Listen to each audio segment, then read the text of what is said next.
सब लोगों का स्वागत है। और आज का जो सबसे महत्वपूर्ण विषय है, आप सब समझ रहे हैं उस चीज़ को, वो है अध्यापक भर्ती परीक्षा को लेकर। यह परीक्षा 24, 25 और 26 अपने निर्धारित तिथि और कार्यक्रम के अनुसार आयोजित की जाएगी। इसमें किसी को कोई संशय नहीं होना चाहिए।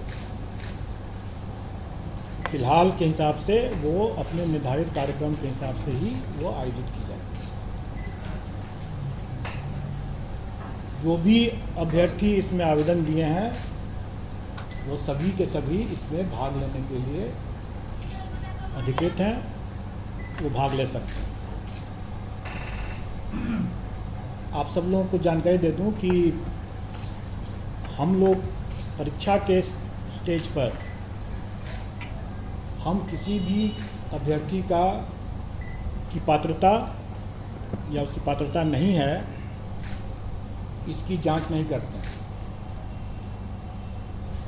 स्व घोषणा आधारित वो जो भी अपना तथ्य आवेदन में दिए हैं, हम उसको स्वीकार करते हैं और उसके हिसाब से हम उसे परीक्षा में भाग लेने के लिए अनुमति देते हैं, एडमिट कार्ड इशू करते हैं। और एक बार जब उनको एडमिट कार्ड इशू हो गया तो वो परीक्षा में भाग ले सकते हैं।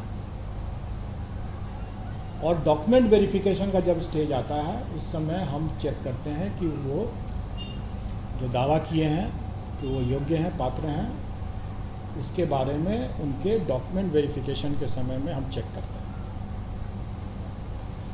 अब यहाँ पर आप लोग ज़रूर पूछेंगे और सब लोगों को ये संशय है कि बीएड वालों के केस में स्पष्ट कुछ होना चाहिए कि स्थिति क्या है।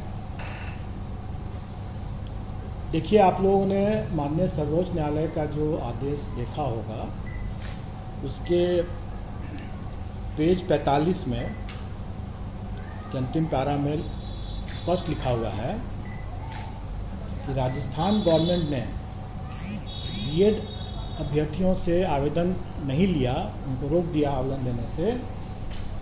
ये गलत हुआ क्योंकि उस समय एनसीटीई का जो गाइडलाइंस था वो प्रभावी था, और जब तक गाइडलाइन प्रभावी है तब तक उसको मानना राज्य सरकार को था। और इस दृष्टिकोण से माननीय उच्च न्यायालय राजस्थान हाईकोर्ट और माननीय सर्वोच्च न्यायालय ने दोनों ने ये कहा कि राजस्थान गवर्नमेंट ने ये गलत किया, उनको आवेदन लेना चाहिए था बीएड अभ्यर्थियों से भी। हमारे मामले में भी वही बात लागू होता है। जिस समय हम लोगों ने आवेदन आमंत्रित किया, उस समय ये बीएड अभ्यर्थी पात्र थे, योग्य थे, और इसलिए उनको आवेदन आमंत्रित करने का मौका दिया गया और उन्होंने आवेदन दिया भी। उसी में आगे माननीय सर्वोच्च न्यायालय ने यह भी आदेश दिया है कि ये एक एस्टैब्लिश प्रैक्टिस है, सेट प्रिंसिपल्स ऑफ लॉ है, कि कोई भी वैधानिक संस्था द्वारा कोई एक वैध विधिवत कोई एक आदेश निर्गत होता है तो वो तब तक प्रभावी होता है जब तक कि वो रद्द नहीं हो जाए किसी कोर्ट के आदेश से या किसी अन्यथा। तो इसका मतलब यह हुआ कि 11 तारीख के पहले वो आदेश प्रभावी था एनसीटी का, और उसमें जो भी अधिकार उस सर्कुलर के बेसिस पर जो भी अधिकार लोगों को मिला, वो अधिकार सुरक्षित है, वो उसमें कोई रुकावट नहीं है। तो इसका मतलब यह हुआ कि जो लोग नौकरी पा लिए पहले से, उनकी नौकरी भी सुरक्षित है। जिन लोगों ने एग्ज़ाम में अपीयर होने का अधिकार प्राप्त कर लिया, उनका वो अधिकार भी सुरक्षित है। तो इसका मतलब यह हुआ कि बीएड के अभ्यर्थी जो हैं वो बेशक एग्ज़ाम में अपीयर हो सकते हैं, क्योंकि उनका ये अधिकार सुरक्षित हो चुका है। लेकिन यह अधिकार उनके सिर्फ एग्ज़ाम में अपीयर होने का है, जो कि सुरक्षित है। उसके फल पर उनका अधिकार अभी नहीं बना है। परीक्षा फल के अधिकार के बारे में इसमें हमारे विज्ञापन में भी ये अंकित है कि कोई भी निर्णय एनसीटी के परामर्श से जो राज्य सरकार जो निर्णय करेगी वही मान्य होगा,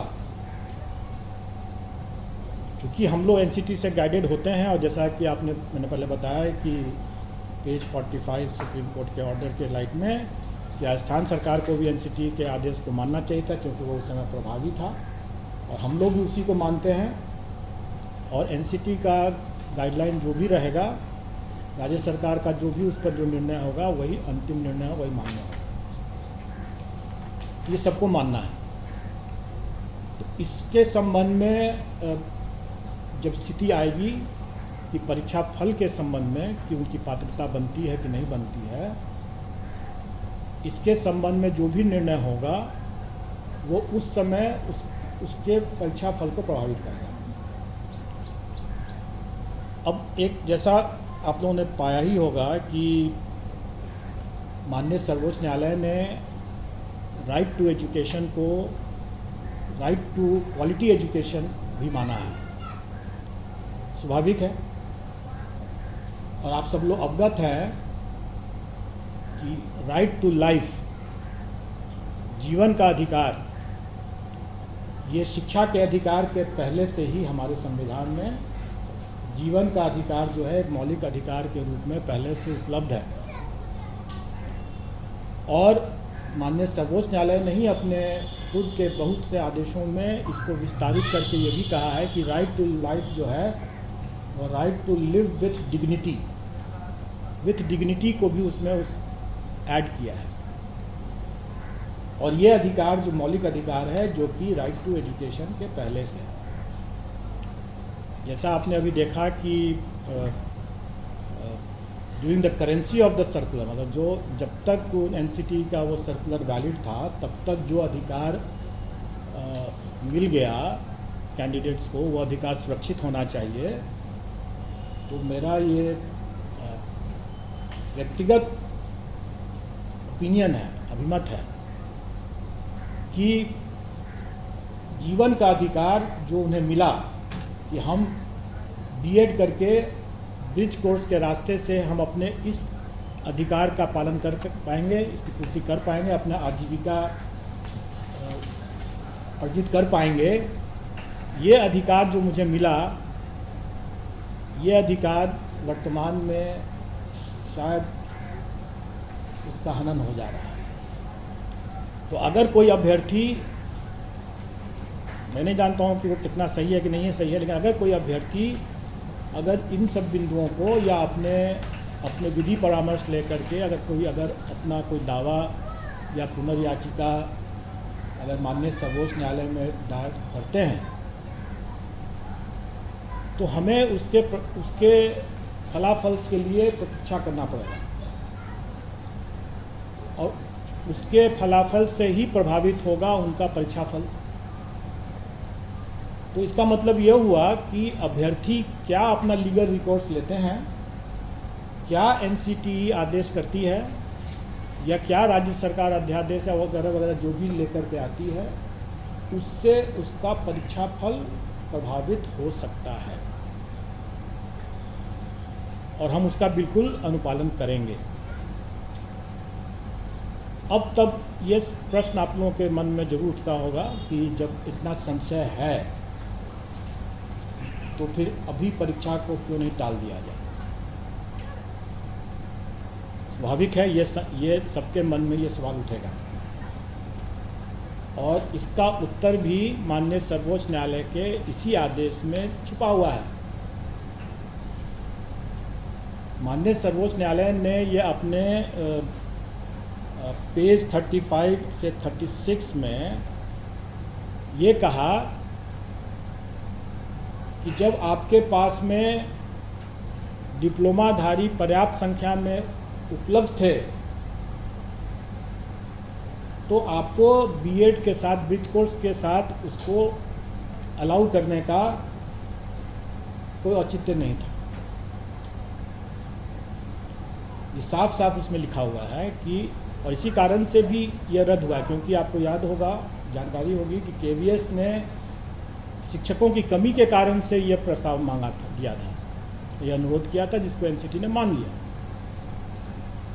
लेकिन राजस्थान के मामले में सुप्रीम कोर्ट की ये तीखी टिप्पणी है कि जब आपके पास में वहाँ पर पर्याप्त संख्या में अभ्यर्थी मौजूद थे डिप्लोमाधारी, तब फिर ये ब्रिज कोर्स करके बीएड को शामिल करने का क्या औचित्य है। अगर हम यही कहें कि हमारे पास जब पर्याप्त संख्या में डिप्लोमाधारी अभ्यर्थी उपलब्ध हैं तो परीक्षा को स्थगित करने का क्या औचित्य है।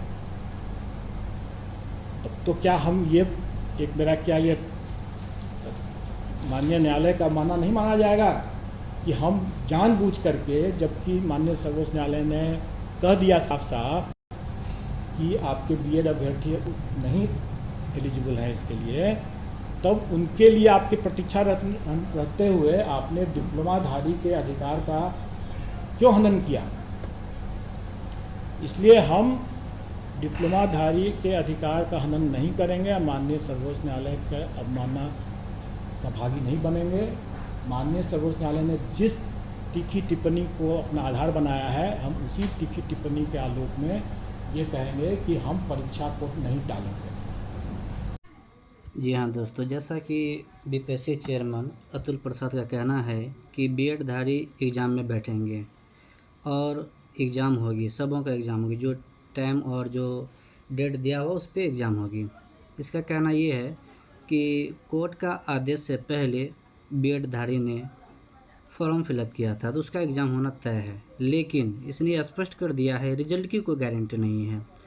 अगर आप एग्ज़ाम दे रहे हैं, अगर आपको रिजल्ट क्लियर कराना है तो आपको क्या करना पड़ेगा, सुप्रीम कोर्ट के पास जाना पड़ेगा, याचिका दायर करना पड़ेगा। अगर सुप्रीम कोर्ट ने आदेश दे दिया तो आपका रिजल्ट जारी होगा, अन्यथा आपका रिजल्ट जारी नहीं होगा।